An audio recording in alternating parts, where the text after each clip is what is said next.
If they're good, they put them up to the next level. We've done everything with volunteers, by and large. We expect our volunteer leaders of all of the Tea Parties in the state of California and throughout the country to donate their time, even if they're moms, even if they've got businesses, jobs,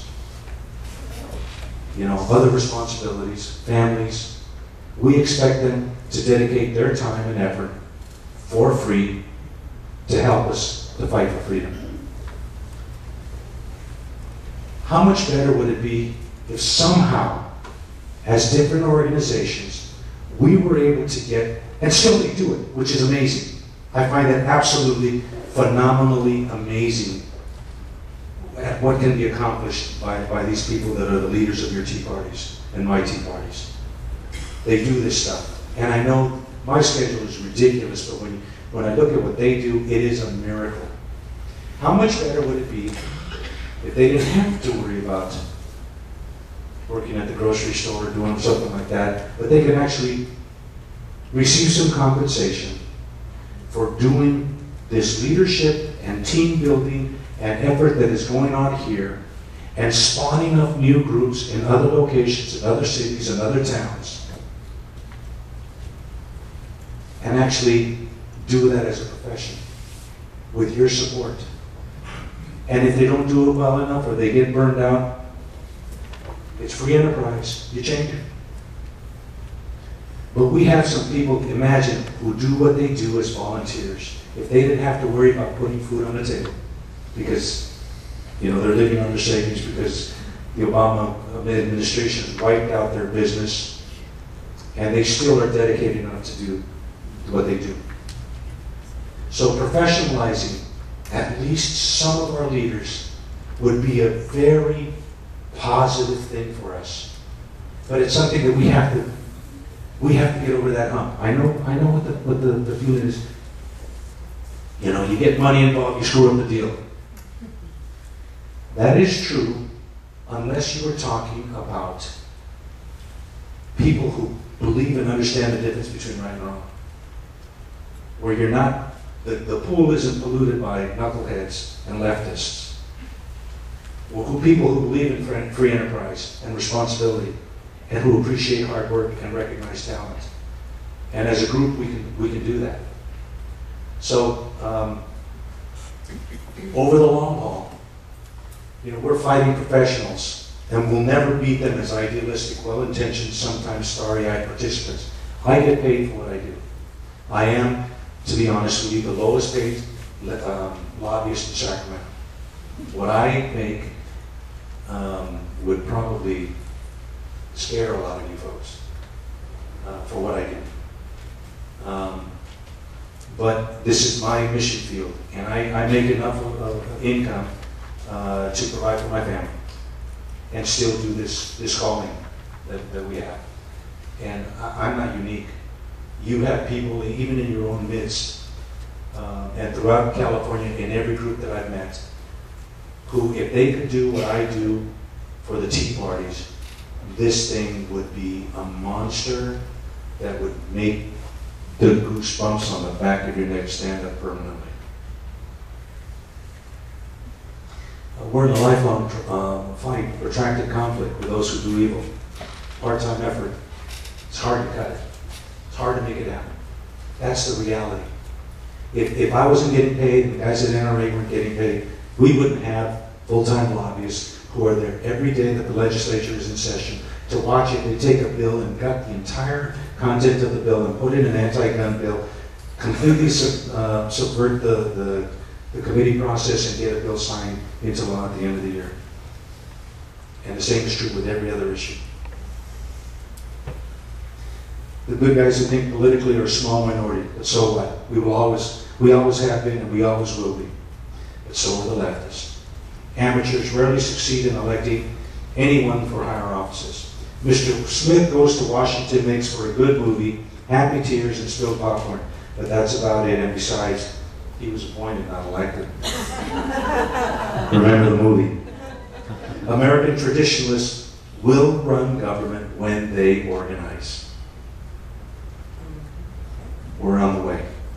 The rank and file pro-life, pro-gun, homeschoolers, taxpayer lobbies, right to work, pro-defense, may not realize that what they have in common. They usually all have the same political opposition.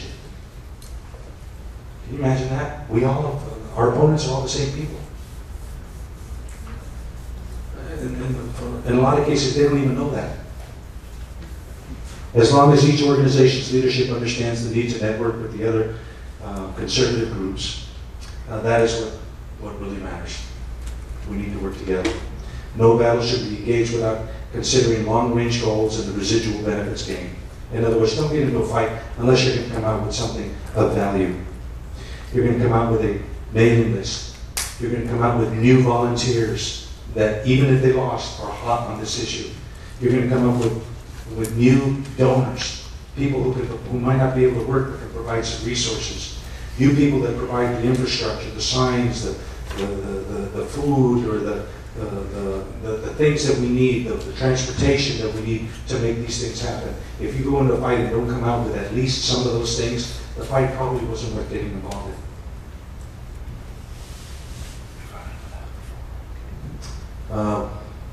Will we emerge with additional workers to fight the next battle? Hopefully. Will we have a bank of new volunteer names? Hopefully. New donor lists? Newly trained leadership? Because in a fight, somebody's usually the leader, and they learn, even when we lose. Did we fight on their territory, or were we just defending our own? That's a residual. Did we take the fight to them? Which is what the Tea Party's doing. We know what is ours. It's the one across the street that we're after.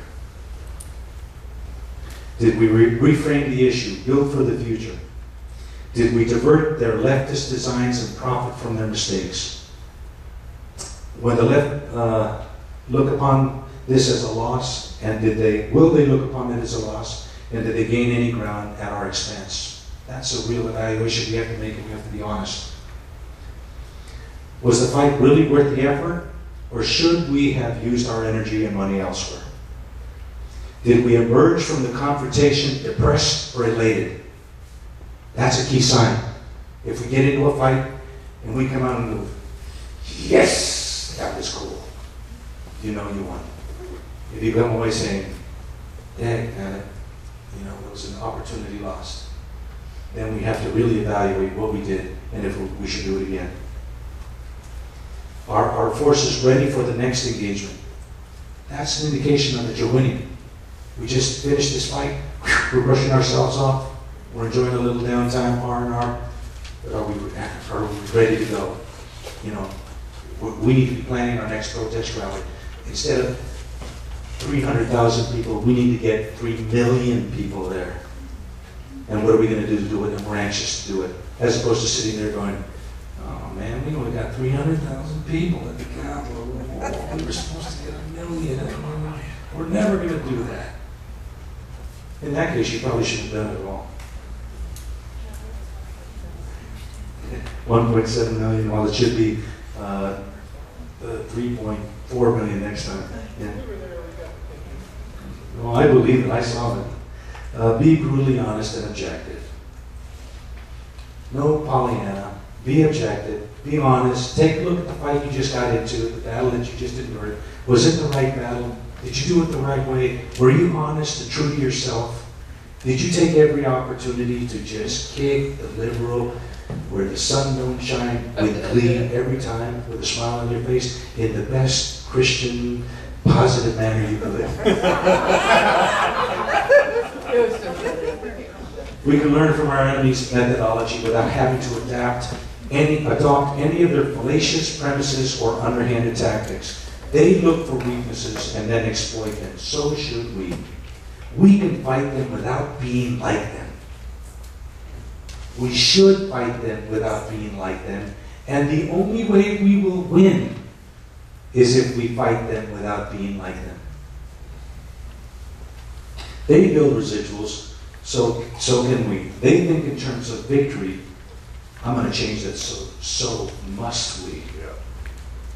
They understand leverage. We should too. We must never forget that the radical humanists have had to overcome immense obstacles to get where they are now. They have massaged atheistic concepts into the body politic of a nation of believers. That wasn't easy. That's how persistent they are. Every president from the beginning till the end of the 20th century said this was a Christian nation. And since that time, these buggers have done everything they can to make sure that that isn't true. Our job is to organize and recapture the American dream, which shouldn't be too hard. That is, if we persevere. We have the time. The clock is on our side as long as we're winding up. Let's take a 10-minute break. At 3:10, let's get back together and we'll finish off the last couple of chapters, last few chapters, and we'll be ready to go.